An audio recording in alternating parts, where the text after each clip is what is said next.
It was a usual Thursday night at Jefferson High, the kind where the hallways echoed with nothing but the faint hum of the ventilation system and the soft shuffle of the janitor's broom. The students had long since gone home, leaving the building in an eerie silence. But for Rick, the night janitor, this was just another night of mopping floors and wiping down chalkboards.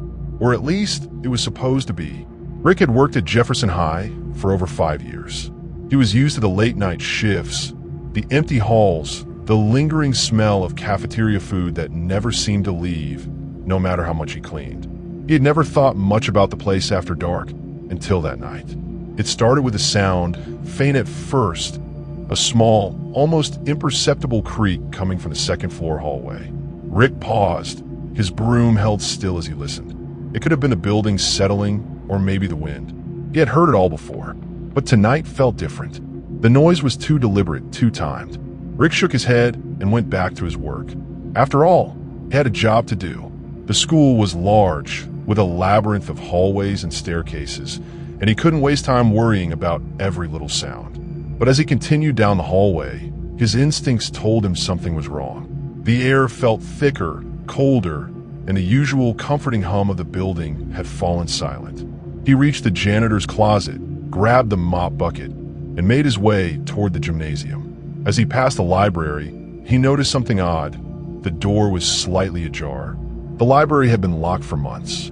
Why would it be open now? Curiosity piqued, Rick walked closer. His boots clicked against the tiled floor, the only sound that dared to break the eerie stillness of the school.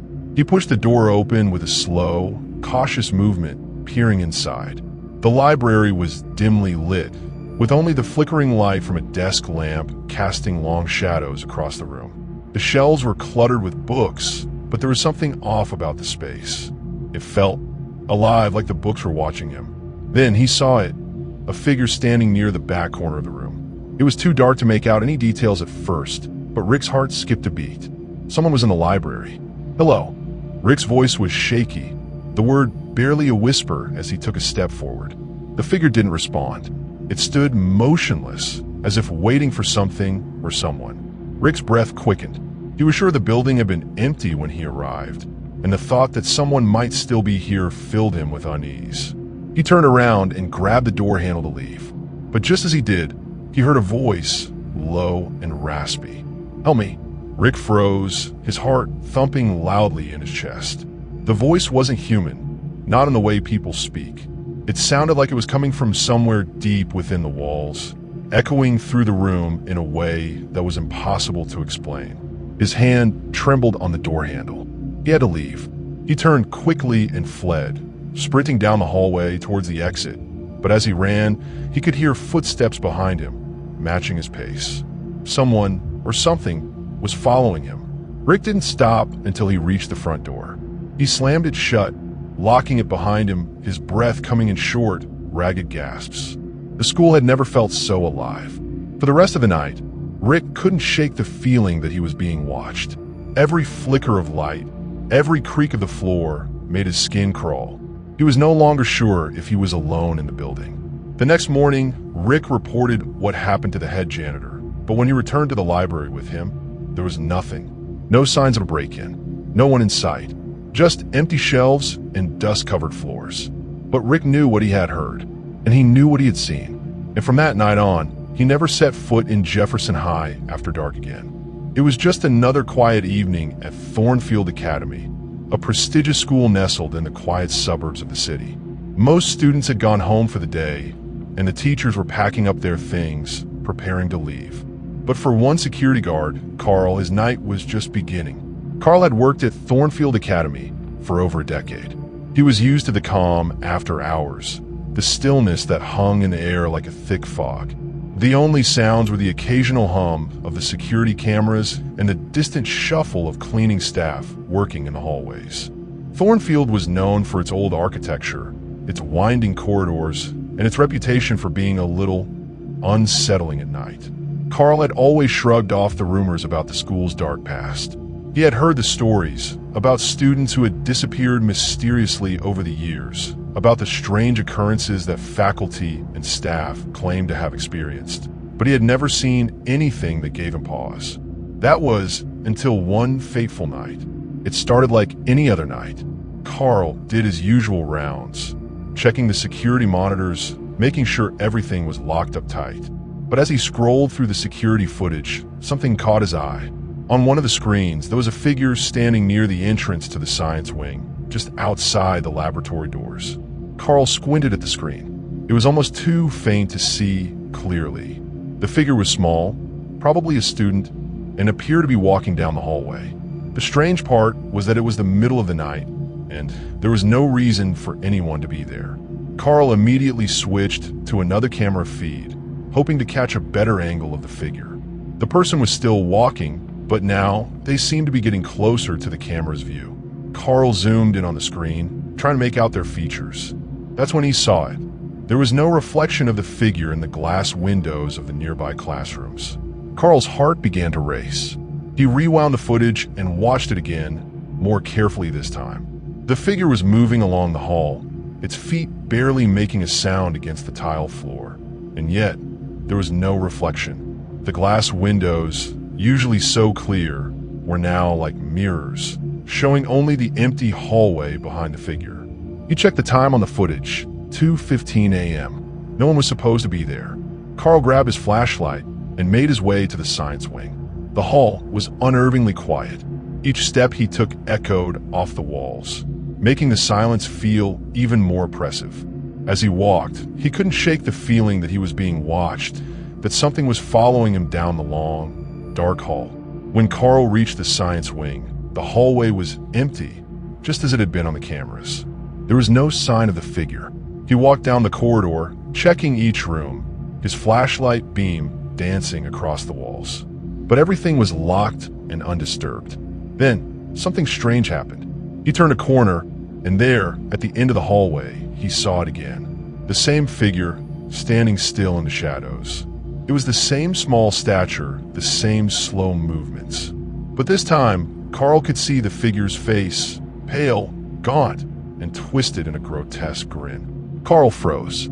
His breath caught in his throat as he realized the figure was not human. Its skin was deathly pale, and its eyes were black voids, staring straight at him with an emptiness that sent a chill down his spine. It didn't blink. It didn't move. For a moment, time seemed to stop. Carl stood there, paralyzed with fear. The figure didn't make a sound, but Carl could feel its presence, like a weight pressing down on him, suffocating him. It was like the room itself had grown colder, the air thicker, more oppressive. And then, as quickly as it had appeared, the figure vanished into thin air. Carl stumbled back, his heart pounding in his chest. He turned and fled, running down the hall, through the main doors and out into the parking lot. His mind raced as he tried to process what he had just seen. Was it a prank? Was he just tired? But deep down, he knew the truth. The figure wasn't real. Not in the way people are real. It was something else, something trapped in the halls of Thornfield Academy, something that shouldn't be there. The next day, Carl reported the incident to his supervisor. But when they checked the security footage, it was gone. The figure had disappeared, as if it had never been there at all. Only the blank hallways remained, silent and empty. From that night on, Carl never worked another shift at Thornfield Academy. No one could explain the shadow that haunted the hallways, but Carl knew he had seen it, and he would never forget the black eyes of the lost student, forever wandering the empty school.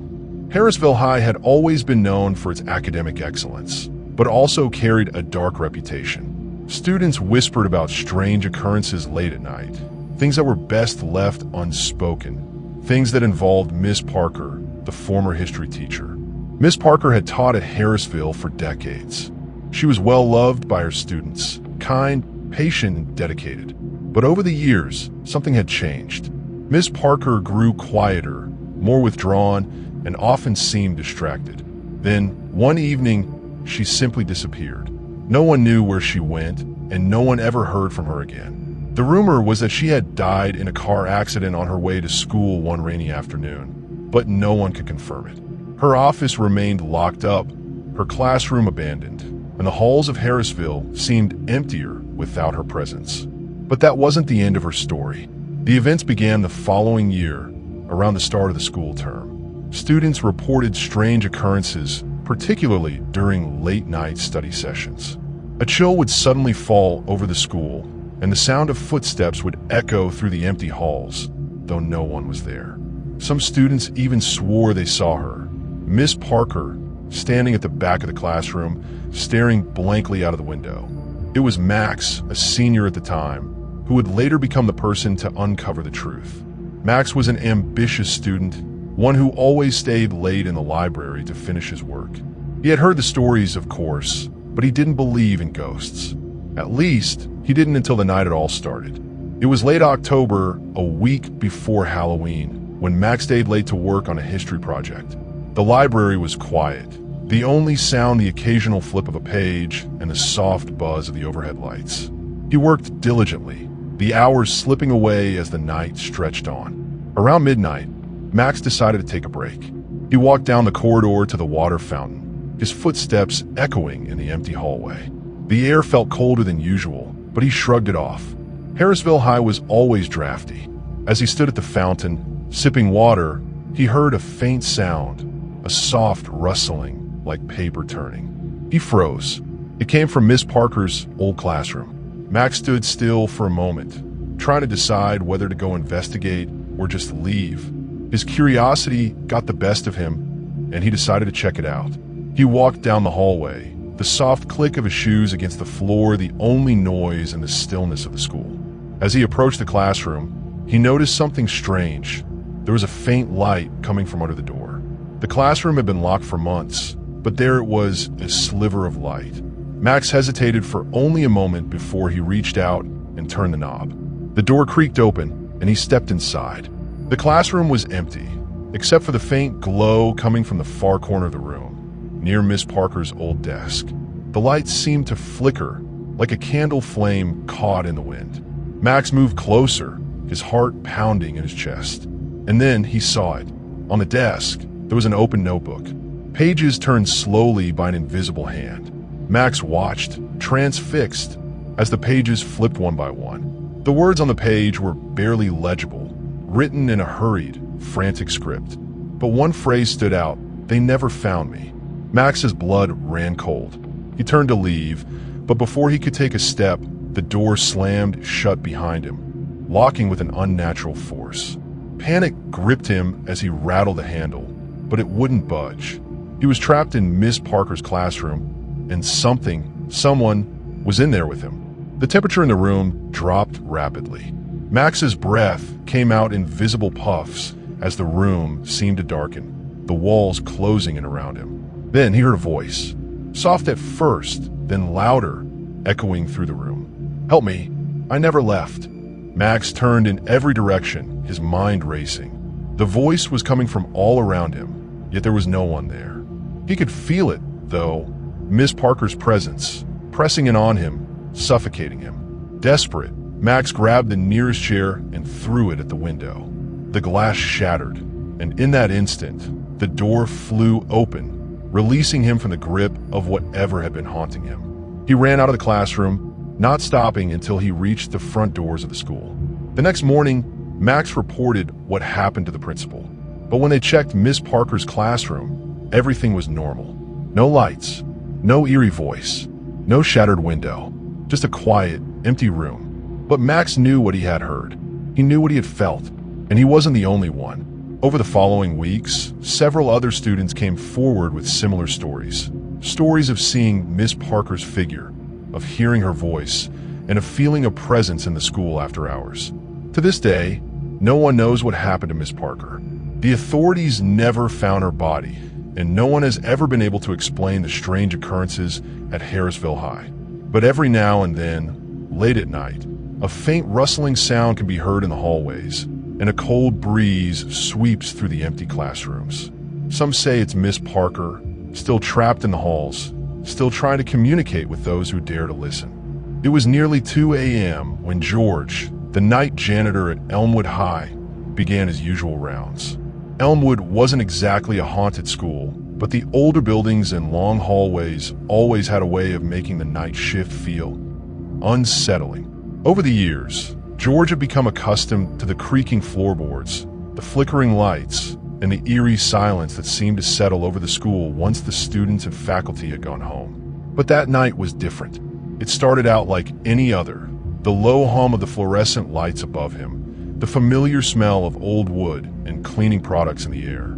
George had worked at Elmwood for over 15 years, and while he was no stranger to the occasional strange noise or flickering light, there was something that night that set him on edge. He was finishing up in the west wing of the school, the one area that always felt the creepiest after dark.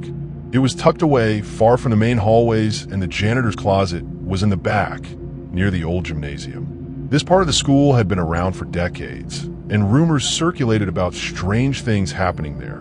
Whispers about students who had gone missing, about shadows moving on their own, and about odd noises coming from the storage rooms. But George, being a practical man, had never believed in such nonsense. That is, until the night he made his discovery. As George pushed his cleaning cart down the hallway, something caught his eye.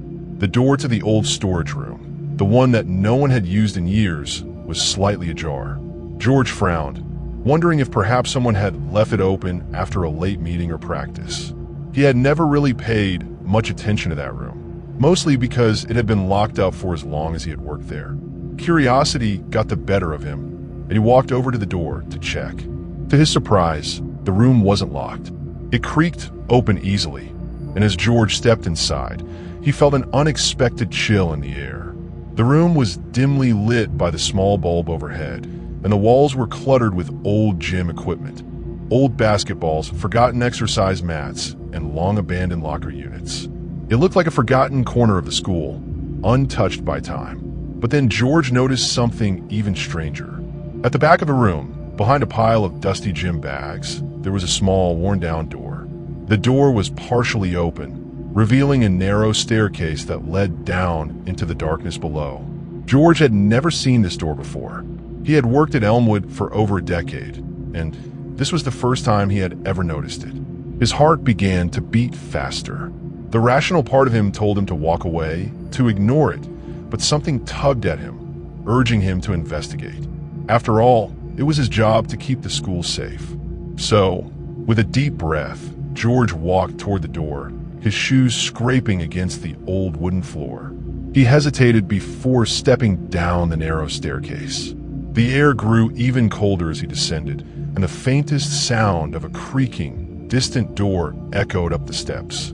He paused, thinking about turning back, but the curiosity, his need to know what was hidden beneath Elmwood High, was overwhelming. When George finally reached the bottom, the sight that met his eyes was like something out of a nightmare. The basement was cold and damp, the walls lined with old wooden shelves that seemed to be crumbling. But what truly terrified him was the row of old lockers that lined the far wall. They were all sealed shut, rusted and covered in dust. One locker, however, stood out. It was much newer than the others, still shiny and clean, with a fresh lock that hadn't rusted with time. George's stomach twisted. Why would there be a new locker in an abandoned basement? And who could have put it there? Without thinking, George approached the locker. His hand trembled as he reached for the lock, his breath coming out in shallow gasps. He had to know what was inside. With one swift motion, he pulled the lock open and swung the door wide. What he found inside made his blood run cold. It was a collection of photographs, all of students from Elmwood High.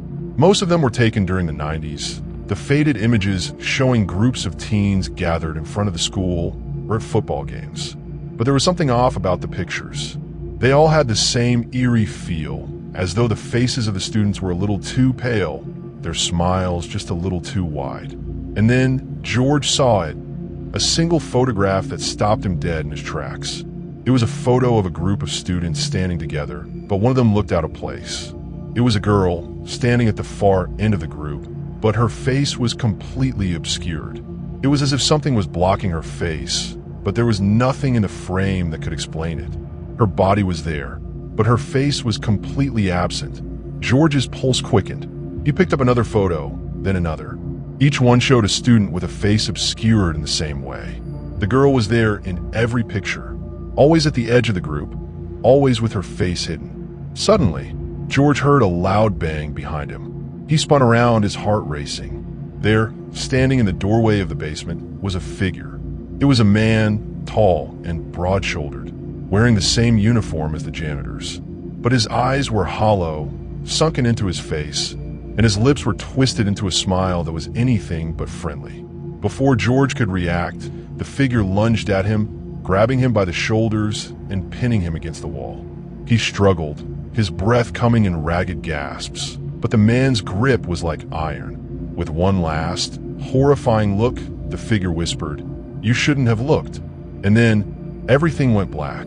The next morning, George was found unconscious in the basement, the locker door wide open. The photographs were gone, and the locker had been locked again. No one could explain what had happened. But for George, there was no forgetting the face in the photographs, or the warning that came with it. From that night on, Elmwood High was never the same. George never returned to work, and the basement was sealed off, the door locked tight. The rumors grew, whispers of a ghostly presence lurking in the halls, of strange figures hiding in the shadows. And as for the photographs, well, some say they were never meant to be seen, that the students in them were never meant to be remembered.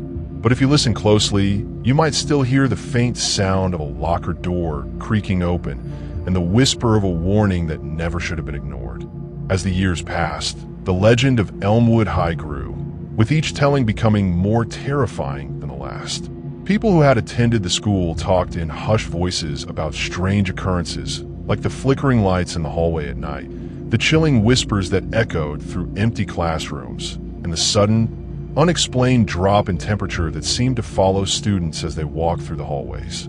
But there was one part of the school's history that no one could explain, no matter how much they tried. It was the mystery surrounding the disappearance of a student from the 90s, a student who had vanished without a trace. Her name was Anna. She was a quiet, introverted girl who had transferred to Elmwood High in the spring of 1994. Anna was never part of the popular crowd, but she had her small circle of friends, and to those who knew her, she seemed normal. That is, until the night she disappeared. Anna's disappearance wasn't the kind of thing that made headlines. She didn't leave a note, she didn't have any enemies, and there was no sign of struggle. It was as if she had simply vanished into thin air. Her friends reported her missing the morning after she didn't show up for class, and the police were called immediately. For weeks, the search for Anna continued.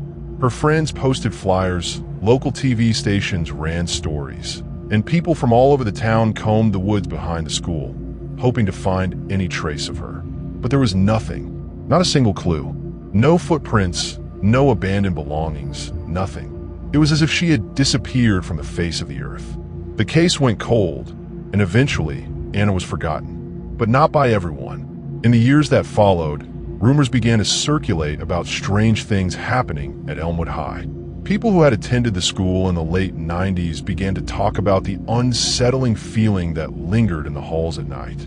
Students who stayed late for after-school activities reported seeing shadowy figures moving in the corners of their vision, and teachers claimed they heard faint voices in empty classrooms. But what really stood out was the story of a janitor named George. Yes, the same George who had discovered the basement locker and the photographs.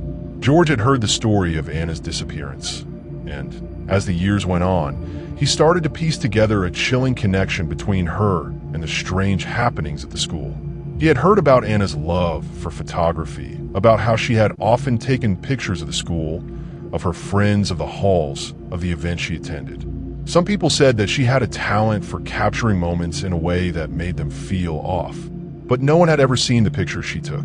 Then, one fateful night, George discovered something that would send chills down anyone's spine. It was while he was cleaning the west wing of the school, not long after the photographs had disappeared from the basement locker. He was dusting off a shelf in one of the classrooms when he noticed an old, forgotten box. It was tucked behind a stack of books, hidden away as though it had been deliberately placed there. Curious, George opened the box. Inside, he found dozens of photographs, each one carefully organized, each one featuring the same group of students from Elmwood High. There were the usual faces, friends laughing, classmates posing for pictures. But what made George's heart race was the one photograph at the very bottom of the pile. It was a picture of Anna, but she wasn't standing with her friends, and she wasn't smiling. She was sitting alone, her back to the camera, with her head slightly tilted. Her face was partially obscured, but there was something about the photo that unsettled George. The air around her in the picture seemed wrong. It wasn't just the lighting or the angle. It was as if something had been captured in that moment that shouldn't have been. The feeling of unease gripped him as he stared at the photo. He couldn't explain it, but he knew deep down that Anna's disappearance had something to do with the strange happenings at Elmwood. He also realized something else. The locker in the basement, the one with the photographs of the obscured faces. One of those faces was Anna's. It was as if she had been erased from time, like her very existence was being hidden from the world. But why? George became obsessed with finding out more. He scoured old yearbooks, school records, anything he could get his hands on, searching for a clue, something that would explain Anna's connection to the mysterious occurrences at Elmwood High. But the more he dug, the more he realized that the answers were just out of reach. No one knew where Anna had gone, or why she had vanished, and no one could explain why her face was missing from the photos. The only thing George could conclude was that someone was keeping her memory alive, keeping her hidden from the world. It wasn't just the photographs, it was everything about her. It was like her very presence had been erased from the school, as if the halls themselves had conspired to forget her. But George wasn't the only one who had noticed. Over the years, whispers began to spread among the students and faculty. Some claimed to have seen Anna's ghost, wandering the halls late at night. Others said they'd felt her presence in the classrooms, a cold draft that seemed to follow them no matter where they went. But the most disturbing stories were the ones about the photographs. It was said that if you looked closely enough at any picture of Elmwood High, you might catch a glimpse of her. Her face, just barely visible, hiding at the edge of the frame. As if she was always there, watching, waiting, never truly gone. And so the mystery of Anna's disappearance remains unsolved to this day. The photographs still turn up from time to time, somewhere in the back of a forgotten closet, in the attic of an old house, or in the hands of someone who stumbles upon them by chance. No one knows where they come from or why they appear, but one thing is certain. Anna's presence will never truly fade from Elmwood High.